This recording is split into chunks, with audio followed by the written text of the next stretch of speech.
Main function. So C ப்ரோக்ராம்ல ஒரு important section வந்து இந்த மெயின் ஃபங்க்ஷன் தான். ஸோ கம்பைலர் வந்து ஒரு சி ப்ரோக்ராமோட எக்ஸிகியூஷனை ஸ்டார்ட் பண்றதே இந்த மெயின் ஃபங்க்ஷன்ல இருந்து தான்.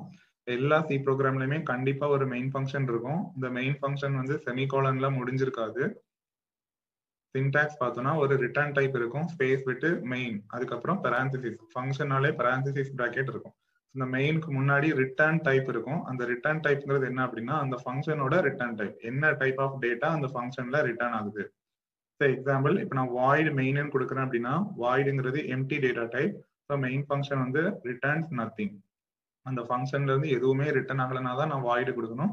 அதர்வைஸ் ஏதாவது ரிட்டர்ன் ஆகுதுன்னா என்ன டைப் ஆஃப் டேட்டா ரிட்டர்ன் ஆகுதோ அந்த கீவேர்ட் கொடுக்கணும். இப்போ இன்ட்னு கொடுத்தோம்னா அந்த ஃபங்க்ஷன்ல இன்டிஜர் டேட்டா ரிட்டர்ன் ஆகும் அப்படின்னு அர்த்தம். ஸோ இந்த மெயின் ஃபங்க்ஷன்ல 2 பார்ட் இருக்கு. ஃபர்ஸ்ட் ஒன் வந்து declaration part and second one வந்து எக்ஸிக்யூட்டபிள் பார்ட். இப்போ மெயின் ஃபங்க்ஷனுக்குள்ள வந்த உடனே டிக்ளரேஷன் பார்ட்ல எனக்கு என்னென்ன வேரியபிள்ஸ் தேவைப்படுமோ அது எல்லாத்தையுமே இந்த டிக்ளரேஷன் பார்ட்ல கொடுக்கணும்.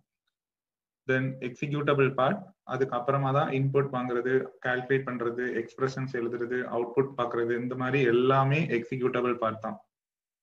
அப்போ மெயின் ஃபங்க்ஷனுக்கு உள்ளதான் நம்ம என்னென்ன வேரியபிள்ஸ் வேணுங்கிறத டிக்ளேர் பண்ணணும். தென் எக்ஸிக்யூட்டபிள் ஸ்டேட்மெண்ட்ஸ் எல்லாமே மெயின் ஃபங்க்ஷனுக்குள்ள தான் எழுதணும்.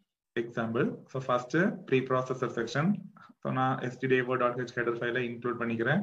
நெக்ஸ்ட் குளோபல் டிக்ளரேஷன் வேணும்னா கொடுக்கலாம், வேண்டாம்னா வேண்டாம். அதுக்கு அடுத்த செக்ஷனே மெயின் ஃபங்க்ஷன் தான். ஸோ மெயின் ஃபங்க்ஷன்ல ரிட்டர்ன் டைப் பார்த்துக்கணும். எதுவுமே ரிட்டர்ன் பண்ண வேண்டாம் அப்படின்னா வாய்ட் யூஸ் பண்ணிக்கலாம், இல்லைன்னா பேரடேட்டா டைப் யூஸ் பண்ணணும். ஸோ நான் இப்போ வாய்டு மெயின்ங்கிற ஃபங்க்ஷன் எழுதியிருக்கேன்.